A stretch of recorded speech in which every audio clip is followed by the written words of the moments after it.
تیتر اول امشب: سپاه پاسداران انقلاب اسلامی را سازمانی تروریستی معرفی کنید و مذاکره هسته‌ای با ایران را مشروط به محدودسازی برنامه‌های مشکوک این کشور. درخواست کمیته روابط خارجی پارلمان بریتانیا از دولت. 2 روز بعد از سخنان روحانی، خامنه‌ای گفته برای خنثی کردن تحریم‌ها تلاش کنید، نه لغو آنها. رهبر جمهوری اسلامی میگوید بنا را بر این بگذارید که گشایشی از خارج انجام نخواهد شد. و آقای رئیس پیشنهادی جدید برای سرویس اطلاعاتی اسرائیل. نتانیاهو زمام امور موساد را به فرد جدیدی می‌سپارد. به تیتر اول خوش آمدید.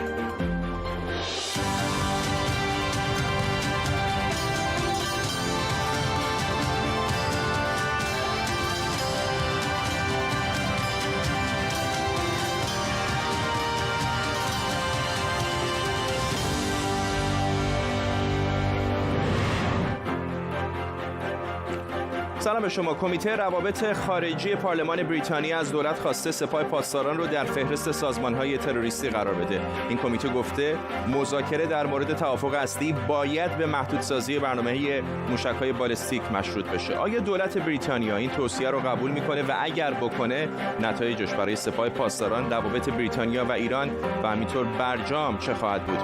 در طول برنامه با تیمی از کارشناسان و خبرنگاران این خبر و خبرهای دیگر رو از طریق خبرنگارانمون دنبال خواهیم کرد. پیش از همه اما اینجا در استودیو بهاره خدابنده همکارم به ما پیوسته با جزئیات بیشتر. چه شد که به همچین تصمیم گیری رسیدن؟ ببین، خب کمیته ارتباطات بین‌المللی پارلمان وظیفش این هست که در واقع بررسی میکنه عملکرد دولت بریتانیا رو در مورد مسائلی که الان داره در واقع باش دست و پنجه نرم میکنه به جزئیات و با پیشنهادات و انتقاداتی گزارش‌های اینطوری رو میاره جلو اینها میذاره و اونها قرار هست که به این پیشنهادات پاسخ بدن، معمولا ظرف 2 ماه. توی این پیشنهاداتی که توی این گزارش اومده تغییر در برجام یکیش هست که گفتن اینطوری که رئیس این کمیته گفته برجام از اول هم گفتن خیلی قوی نبوده و ضعیف بوده و احتمال که اصلا از بین بره که همینطور هم الان داره اتفاق میفته از ابتدا هم بوده. برای همین هم پیشنهاد دادن الان که بریتانیا تلاش بکنه که با قرارداد تازه یا مفاد جدید اضافه بکنه به برجام که بتونه در واقع برنامه هسته‌ای ایران رو محدود بکنه و مسائل حقوق بشری رو در ایران بتونه تحت کنترل در بیاره، یا اینکه کلا اصلا قرارداد رو عوض بکنه و بریتانیا با همکاری آمریکا و اتحادیه اروپا بتونه دوباره سر میز مذاکره با ایران بشینه. مسئله دوم مسئله سپاه پاسدارانه که خواستن که به لیست گروه‌های تروریستی بریتانیا اضافه بشه. گفتن به خاطر حمایتی که سپاه پاسداران در منطقه از گروه‌های تروریستی میکنه، بنابراین اسم سازمان کاملا نه فقط افراد و اعضای این سازمان بلکه کلیت سازمان باید به لیست گروه‌های تروریستی اضافه بشه. و سوم مسئله حقوق بشر و شهروندان 2 تابعیتی بریتانی ایرانی مثل نازنین زاغری هست که دستگیر شده در ایران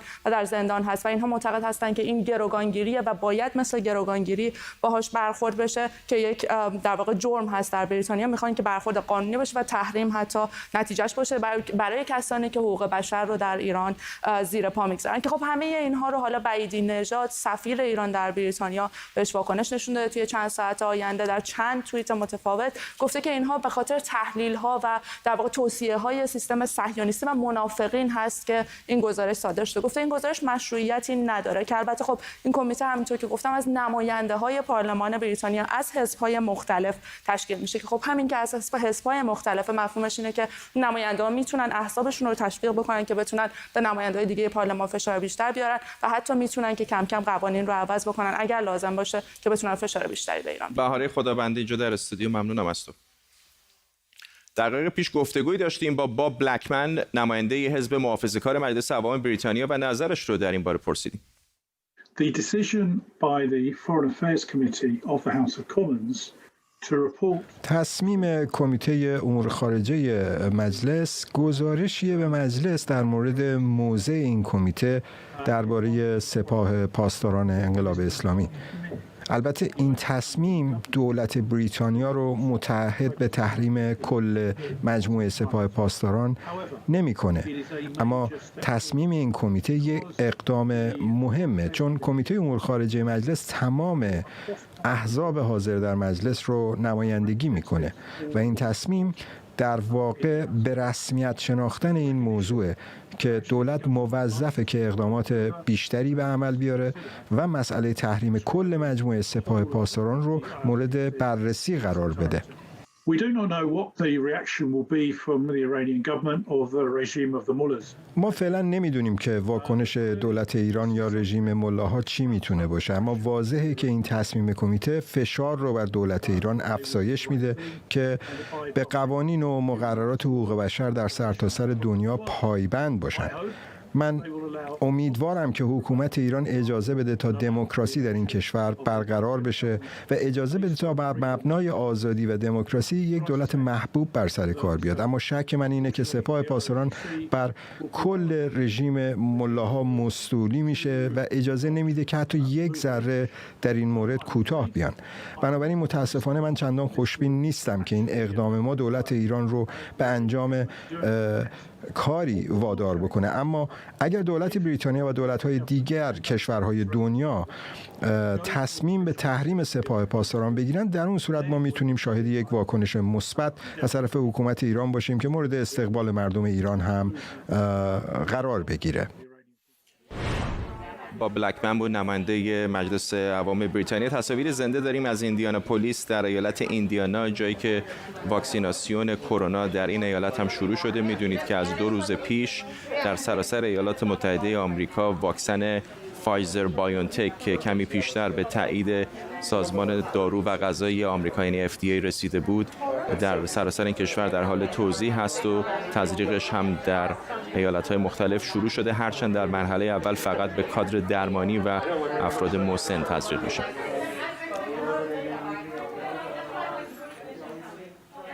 رهبر جمهوری اسلامی علی خامنه‌ای گفته دولت بیش از این که به فکر لغو تحریم باشه، برای خنثی کردن تحریم ها تلاش کنه. آقای خامنه‌ای گفته دشمنی ها مخصوص آمریکای ترامپ نیست که با رفتنش تموم بشه. آقای خامنه‌ای همینطور از اختلافات اخیر بین مسئولان جمهوری اسلامی انتقاد کرده و گفته این اختلافات رو با مذاکره حل کنید. یکی از موارد اختلاف بحث عضویت ایران در FATF. دولت روحانی بعد از برجام 4 لایحه در این باره به مجلس فرستاده. از این 4 لایحه که دولت برای جلوگیری از ورود مجدد به فهرست سیاه گروه اقدام ویژه مالی در سالهای گذشته به مجلس فرستاد، 2 تای اولی تایید شدند، اما 2 تای بعدی که سرشون دعوا شد اینها بودند: الحاق ایران به کنوانسیون مبارزه با جرایم سازمان یافته که به اسم پالرمو شناخته میشه و همینطور الحاق ایران به کنوانسیون مبارزه با تامین مالی تروریسم یا CFT. بعد از تصویب در مجلس و مخالفت شورای نگهبان، اونها به مجمع تشخیص مصلحت نظام فرستاده شدند. البته مهلت نهایی گروه اقدام ویژه هم در این میون به سر رسید و ایران از اسفند پارسال بار دیگه به فهرست سیاه برگشت. این در کنار تحریم‌های آمریکا شد مشکل بیشتر برای معاملات اقتصادی ایران. مخالفان این لوایح میگن که این کنوانسیون‌ها مانع از حمایت جمهوری اسلامی از گروه‌هایی میشه که کشورهای غربی اونها رو تروریستی میخونن. از طرف دیگه با توجه به اینکه ایران توی فهرست سیاه FATF عملاً دست اتحادیه اروپا برای راه‌اندازی شبکه مالیش برای تجارت با ایران که به اینستکس معروف شده هم بسته شده. علی خامنه‌ای رهبر جمهوری اسلامی هم امروز گفته که دولت باید به فکر رفع تحریم‌ها باشه، ولی موضوع اصلی خنثی کردن تحریم هاست. اگر بتوانیم با روش درست، عاقلانه، با روش اسلامی و ایرانی، با روش عزتمندانه بتوانیم تحریم رو برطرف کنیم، باید برطرف کنیم، اما به این نیندیشید عمده به خنثی کردن تحریم بیاندیشید. مراد ویسی همکارم از واشنگتن و احسان مهرابی روزنامه‌نگار از برلین به ما پیوستن. با همکارم مراد ویسی شروع می‌کنم. چطور دیدی حرفای آقای خامنه‌ای رو؟ به نظر یه نقشه راه مشخصی هم نداد، یه جوری این وسط ایستاد، اینطور نیست؟ فکر میکنم دقیقاً همینطور بود. هم دلش میخواد که آمریکا ستیزی ادامه پیدا کنه، هم تحریم‌ها لغو بشه. نتیجهش اینه که میگه رو داخل حساب کنید، ولی اگه برید که تحریم‌ها رو میتونید لغوش کنید. دقیقاً چیزی که دنبالشه گام به گام اینه که میگه برید مذاکره کنید، تحریم‌ها برداشته بشه، بتونه جمهوری اسلامی نفت بفروشه، پول نفت برگرده تو جیب جمهوری اسلامی، کارهای بانکیمون با دنیا راه بیفته، صادرات واردات، بیمه، کشتیرانی در همین حد متوقف بشه. معنی معنی مذاکره این نیست که روابط ایران و آمریکا بهبود پیدا کنه و جمهوری اسلامی دست از آمریکا ستیزی ورداره. اون 4 چیزی هم که آمریکا و 3 تا قدرت اروپایی میگن، جمهوری اسلامی دنبال اونا نمیره. یکی اینه که برنامه موشکیشو تعطیل کنه، برنامه هسته‌ایشو متوقف کنه، رفتار خاورمیانه‌ایشو تغییر بده و حمایت از گروه‌های نیابتی رو متوقف کنه. نتیجهش این میشه که آمریکا، آقای خامنه‌ای و سپاه پاسداران، که حالا موقعی که میگیم جمهوری اسلامی یعنی 80-90%، یعنی آقای خامنه‌ای و سپاه، آمریکا ستیزی رو ادامه میدن و از اون طرف دلشون میخواد تحریم‌ها لغو بشه. این نتیجهش این میشه که آقای خامنه‌ای و سپاه شدن مهمترین بازیگر سیاست داخلی و سیاست خارجی و تقریبا رئیس جمهور و وزیر خارجه کاری نیستن مگر اینکه همسو با آقای خامنه‌ای باشن. آقای مهرابی، چند مسئله اساسی الان وجود داره که بین مجلس و دولت سرش اختلاف هست، ولی به نظر نمیاد رهبر یک موضع مشخصی در مورد هیچ کدام از اینها داشته باشه. الان گره اصلی کار بین مجلس و دولت کجاست؟ موارد درگیری زیاده، اما درباره گروه ویژه اقدام مالی به هر حال رهبر جمهوری اسلامی مجوز داده که این موضوع در مجمع تشخیص بررسی بشه. البته این مجوز ضرورتاً به معنای تصویب اون نیست، ولی به هر حال بستگی داره که در نهایت شورای عالی امنیت ملی و دیگر نهادها چه تصمیمی بگیرن. بحث اصلی دولت و مجلس هم در واقع درگیری‌های سیاسی هست، یعنی مجلس و همینطور دیگر نهادها نمیخوان به دولت اجازه بدن که اگر در حوزه سیاست خارجی اقدامی انجام میده اون رو بتونه به عنوان یک پیروزی جلوه بده و در فضای سیاست داخلی از اون استفاده بکنه، بلکه میخوان تحقیر دولت رو همچنان ادامه بدن تا انتخابات ریاست جمهوری. صحبت‌های آیت الله خامنه‌ای درباره اینکه نهادها با یکدیگر هم درگیر نشن عملاً به نفع مجلس و قوه قضاییه تموم میشه، چون دولت که خیلی اختیارات خاصی نداره و اگر آقای خامنه‌ای واقعاً دنبال اینه که درگیری‌ها کاهش پیدا بکنه، میتونه به نهادها یه زیر نظر و حامیان خودش بگه که با دولت درگیر نشن و عملا این به این معناست که دولت مهار میشه نه مجلس و دیگر نهادها. احسان مهرابی در برلین و همکارم مراد ویسی در واشنگتن دی سی، ممنونم از هر دوی شما. تصاویر زنده داریم از جو بایدن، رئیس جمهوری منتخب ایالات متحده آمریکا، که کمی پیشتر آقای پیت بوتیجج رو به عنوان وزیر حمل و نقل ایالات متحده آمریکا در دولت خودش معرفی کرد. آقای بایدن آرام آرام داره اعضای کابینه‌اش رو معرفی میکنه. تا اینجای کار آنتونی بلینکن رو میدونیم که وزیر پیشنهادی او برای وزارت خارجه است، طبیعتاً باید به تایید سنا هم برسه. وزیر خزانه داری رو میدونیم جنت یلن هستش که پیشتر هم در بانک مرکزی آمریکا فعال بود. تعداد دیگر از اعضای کابینه آقای بایدن هم دارن مشخص میشن. این در حالی هستش که آقای ترامپ همچنان معتقده که پیروز انتخابات هست و نتیجه رو به نفع خودش میتونه تغییر بده، هرچند با شرایط پیش آمده دیگه تقریبا این کار غیر ممکن هست. میدونیم که 6 ژانویه کنگره آمریکا نتایج مجمع گزینندگان رو تایید نهایی خواهد کرد و بعد از اون معاون رئیس جمهور که الان آقای مایک پنس هست، رئیس جمهوری آمریکا رو رسما اعلام خواهد کرد. تصاویر زنده رو میبینید از جو بایدن، رئیس جمهوری منتخب آمریکا، که در حال معرفی نامزد پیشنهادیش برای پست وزارت حمل و نقل آمریکا است، پیت بوتیجج. باز هم تصاویر زنده داریم از آمریکا که پیشتر هم بهتون نشون دادم. شهر ایندیاناپولیس در ایالت ایندیانا، جایی که واکسیناسیون برای بیماری کرونا در این ایالت هم شروع شده. در سراسر 50 ایالت آمریکا، همینطور در مناطق دیگر مثل پایتخت این کشور واشنگتن دی سی و پورتوریکو از 2-3 روز پیش توزیع و تزریق واکسن فایزر بایونتک شروع شده، هرچند در مراحل اولیه فقط کادر درمانی و همینطور افرادی که در خطر هستند، به خصوص افراد مسن‌تر، این واکسن رو دریافت خواهند کرد. دولت فعلی آمریکا در حال مذاکره است با شرکت داروسازی فایزر برای سفارش دادن 10 میلیون دوز دیگر از این واکسن که میدونیم در دست کم 2 کشور دیگه هم به تایید رسیده، از جمله اینجا در بریتانیا و همینطور در همسایه شمالی آمریکا کانادا هم توزیع و تزریق این واکسن شروع شده. هرچند واکسیناسیون سراسری در این 3 کشور و کشورهای دیگه میتونه طولانی تر باشه با توجه به دشواری‌های حمل و نقل این واکسن هم که نیاز داره در دمای منفی 70 درجه نگهداری بشه، رسوندن اون به بسیاری از کشورها میتونه چالش بزرگی باشه. همونطور که مسئولان ایرانی هم گفتند ممکنه به ایران نرسه این واکسن. همونطور که گفتم هرچند واکسیناسیون کرونا در بعضی از کشورها شروع شده، اما روند ابتلا به کرونا هم در خیلی از کشورها همچنان بالاست و در بعضی کشورها و شهرها مثل همین لندن محدودیت‌های جدیدی وضع شده. واکسینه کردن کل جمعیت کشور طبیعتاً زمان بره. گفته شده که واکسیناسیون کل جمعیت بریتانیا ممکنه تا 1 سال طول بکشه. محقق همه‌گیرشناسی و تکامل ویروس از دانشگاه آکسفورد ماهان غفاری به ما پیوسته. آقای غفاری، یک سوالی که برای من مطرح هست اینه که نزدیک 1 سال هستش که کره زمین عملا متوقف شده. طبیعی هستش که اقتصاد دنیا هم فلج شده به خاطر همین و الان یک واکسنی پیدا کردیم که به نظر میاد کارایی داره.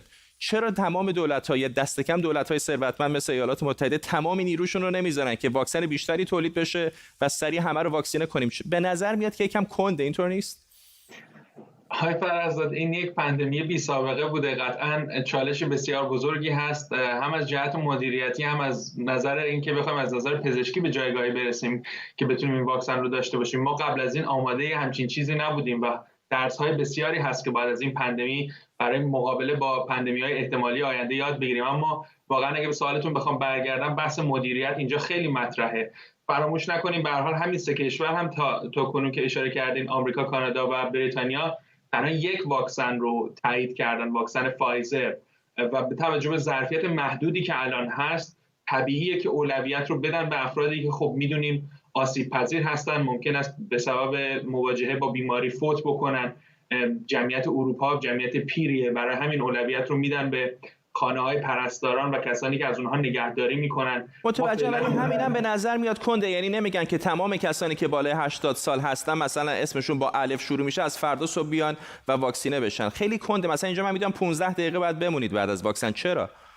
یه بخش لوجستیکی هست که اشاره کردید، اینکه وقتی که ما باید این واکسن ها برای اینکه پایدار بمونن، واکسن های آرنه پیام رسان باید در دمای خیلی پایینی نگهداری بشن. شما برای همچین چیزی از نظر لوجستیکی بسیار در چالش هستید. نمیتونید بیاد یک دکه رو وسط خیابون بذارید و بگید هر کی بیاد اینجا صف ببنده واکسن بزنه، و برای همین در یک مراکز محدودی فقط این امکان وجود داره برای واکسیناسیون، و همون هم نمیتونید شما باز یک فلو حجم زیادی افراد رو وارد بکنید به این فضای بیمارستان، چون خب ممکنه ریسک یک اوتبریک، یک ریسک شیوع رو در اون مناطق بالا ببرید. به هر حال بسیار کار ظریف و پرچالشی خواهد بود. بیشتر به نظر میاد مانعی که الان ما داریم همین ظرفیت محدود و هم نگهداری و کار لوجستیک پخش اون هست برای واکسن فایزر یا حالا مدرنا هم که اگر به زودی تایید بشه که میتونه به هر حال کمی این پروسه رو کند بکنه. در واقع ممنونم از شما ماهان غفاری از آکسفورد. با ما همچنان که آقای غفاری صحبت میکرد تصاویر زنده هم در سمت راست تصویر میدیدید از ایندیاناپولیس در ایالت ایندیانا، جایی که تزریق واکسن فایزر بایونتک در این ایالت هم مثل 49 ایالت دیگر آمریکا شروع شده. بنیامین نتانیاهو نخست وزیر اسرائیل رئیس جدیدی برای سازمان جاسوسی و سرویس امنیت خارجی این کشور موساد معرفی کرده. از این شخص فعلا فقط به عنوان آقای دال نام برده شده. دال یعنی حرف د در واقع. آقای دال قرار جانشین یوسی کوهن رئیس فعلی موساد بشه. بابک اسحاقی خبرنگار ما و همکارم از اورشلیم با ماست. بابک، چه میدونیم در مورد این آقای دی، آقای دال؟ بله، سرویس امنیت خارجی اسرائیل فرداد به زودی صاحب رئیس تازه‌ای میشه که رژیم ایران همچنان مهمترین چالش او خواهد بود. آنچه که نمیدانیم هویت آقای دال هستش. دال حرف اول اسم این آقا هستش و مطابق قانونی که در اسرائیل هست هیچ کدام از مأموران امنیت سرویس خارجی و داخلی اسرائیل نام و هویتشون مشخص نخواهد شد و فقط رئیس این سازمان هستش که امروز یوسی کوهن هست و وقتی که یوسی کوهن جایش را به آقای دال بده هویت دال هم مشخص خواهد شد. ولی آنچه که میدونیم این هستش که دال معاون یوسی کوهن رئیس فعلی موساد بوده و در بسیاری از مسائل با او همراه بوده.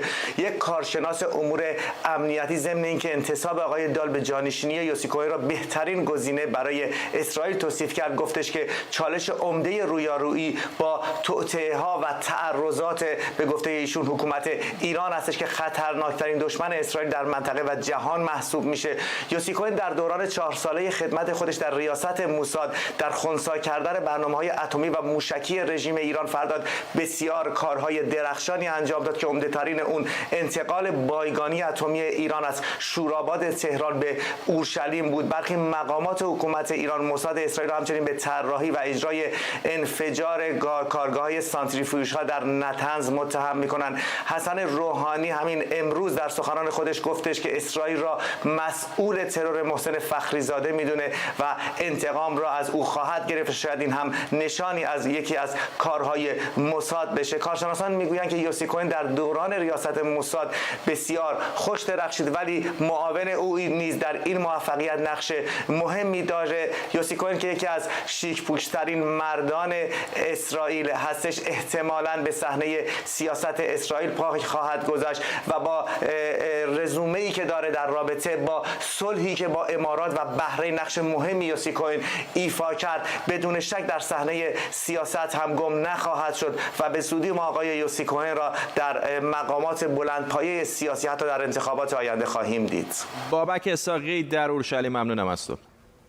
شاید خیلی هاتون اسم چگا سفلا رو شنیده باشید. گورستانی که گمان میره قدمتی بالای 6000 سال داشته باشه در جنوب ایران. حالا بولدوزرها به اونجا هجوم بردن تا در اونجا جدول آب درست کنن و قلب خیلی از باستانشناسان علاقه‌مندان به میراث فرهنگی در ایران رو هم شکوندن. اینجا چگا سفلاست، گورستانی باستانی که حالا خفتگانش با صدای لودرها آرامشی براشون نمونده. چگا سفلا محبته‌ای باستانی در نزدیکی بهبهان در دشت زهره است که در چند فصل حفاری شده. این گورستان نمایشگاهی از تمدن 6000 سال پیش منطقه رو به ما نشون میده که در نوع خودش در ایران و حتی بین النهرین منحصر به فرده. از سال 94 هر سال استانداری به بهانه‌های مختلف تهدید به تخریب عرصه و حریم این محبته کرده. بعد از این ماجرا سرپرست حفاری‌های چگا سفلا عباس مقدم نامه‌ای سرگشاده به استاندار خوزستان و مسئولین نوشته که فکر چاره‌ای باشند. 3 باستانشناس مشهور خارجی هم نامه‌های جداگانه به سازمان میراث فرهنگی نوشتند و خواستار حفظ چگا سفلا و ثبت اون در میراث جهانی شدند. اما همه اینها بی نتیجه بود و از روز 20 آذر ماه لودرها چنگالشون رو توی زمین فرو کردن و با وجود مخالفت میراث فرهنگی همچنان به فعالیتشون ادامه میدن و سینه چگا سفلا رو با رازهای 6000 سالش میشکافن. چگا سفلا یک محوطه پیش از تاریخی در نزدیکی خلیج فارس، شاید وسیع ترین محوطه پیش از تاریخی باشه که تاکنون در نزدیکی خلیج فارس پیدا شده. چگا سفلا یک هدیه‌ای برای باستانشناسی ایران. با شروع دوباره قرنطینه اینجا در لندن یه بار دیگه چراغ سینماها از دیشب خاموش شدن. اونم درست وقتی که همیشه باید با اکران کریسمسی همراه می‌شدن. همزمان 33مین دوره اهدای جوایز فیلم اروپا هم برگزار شده تا در این بحبوحه کرونا به بهترین‌های سینمای اروپا جایزه بدن. امید حبیبینیا همکارم اینجا در استودیو با ماست. اول کمی امید در مورد این جایزه ها بهمون بگو. خب جایزه فیلم اروپایی یا این جوایزی که به آکادمی علوم و هنرهای سینمایی اروپا داده میده، حدود 33 سالی که این جایزه رو داره میده. یه جوری در واقع تقابل سینمای اروپا است که یه جوری گفته میشه که حالا سینمای مثلا هنری، سینمایی که وابسته به گیشه چندان نیست، به خاطر اینکه خیلی تحت حمایت دولت، برعکس سینمای هالیوود که اصولا یه جور اقتصاد در واقع باز داره. بنابراین یه جوری این سینمایی بوده که همیشه مورد حمایت دولت‌ها بوده. حالا این جایزه‌ای که داده شده قرار بود که البته در جای دیگه برگزار بشه، ولی به دلیل محدودیت‌های کرونا همچنان در برلین هست که اصلا خواستگاهش هم همون برلین بوده. آنگلا مرکل صدراعظم آلمان بهش پیام داده. یه جوری در اون پیامش هم یک جوری قصه‌ای بوده از اینکه سینما یک وضعیت بحرانی رو داره پشت سر میذاره. به هر حال در این دوره جایزه همونجوری که پیش بینی میشد یکی از بهترین فیلم‌های امسال، یعنی فیلم یک دوره دیگه، در واقع فیلمی بود که 4 تا جایزه اصلی رو گرفته. جایزه بهترین فیلم، بهترین بازیگری، بهترین فیلمنامه و بهترین بازیگر مرد. فیلمی هستش که کارگردانش در واقع برای خیلی از سینما دوستان ایرانی با فیلم شکار شناخته شده هست که حالا فیلمی بوده که در جشنواره کن هم نمایش داده شده. و خیلی کوتاه اگر بگی چه نشانی وجود داره که سینماها برگردن به روال عادی؟ الان چند ماه با هم صحبت میکنیم و بازگشت قرنطینه دوباره اونها رو تعطیل کرده. خب ببین، خیلی من اگه بخوام کوتاه بگم، سال گذشته وقتی که نگاه بکنیم 9 تا فیلم بیش از 1 میلیارد دلار به اصطلاح سرمایه‌شون بود که تونستن درآمدشون رو به دست بیارن. همین الان بهترین فیلمی که امسال داره با 250 میلیون دلار هزینه، فیلم تنت که خیلی از ایرانی‌ها احتمالاً دیدن، اونا تا اینجا فقط تونسته 350 میلیون دلار در واقع درآمد داشته باشه، یعنی یک شکست کامل. شما اگه فیلم‌های دیگر رو که نگاه بکنید، مثل جیمز باند جدیدی که بود قرار بود در سپتامبر اکران بشه، همینجوری افتاده عقب و تقریبا همه فیلم‌ها همینجوری که من آماری که داشتم نگاه می‌کردم، همین الان آماری که داریم نسبت به کریسمس پارسال و فیلمایی که برای کریسمس اکران می‌شدن که از الان داره شروع میشه، حتی نصفش هم نیست، یعنی در واقع 25% درآمدی هستش که فیلم‌های سال گذشته داشتن. بنابراین چشم‌انداز خیلی تیره و تاری برای سینما پیش بینی میشه. همه پروژه‌های سینمایی بالای 100 میلیون دلار در آمریکا تقریبا الان معلق موندن. ممنونم از تو امید حبیبی، همکارم اینجا در استودیو. قبل از پایان برنامه فرصتی داریم تا دوباره بریم به ایندیانا در آمریکا که واکسیناسیون در این ایالت هم شروع شده. همونطور که میدونید از چند روز پیش در سراسر آمریکا توزیع واکسن فایزر بایونتک شروع شده و تزریق اون هم در نقاط مختلف این کشور شروع شده، به خصوص برای کسانی که در سرویس‌های درمانی کار میکنن و سن بالا دارن. به پایان تیتر اول امشب رسیدیم. تیتر اول بعدی شنبه خواهد بود و مثل همیشه ساعت 20:30 به وقت ایران. این برنامه به همه تیتر اول‌های بعدی رو میتونید با زیرنویس فارسی هم در یوتیوب ایران اینترنشنال ببینید. به خصوص اگر اطرافتون کسی ناشنوا یا کم شنواست، حتما بهش بگید که در یوتیوب میتونن برنامه تیتر اول رو با زیرنویس هم ببینن. تا شنبه، بدرود.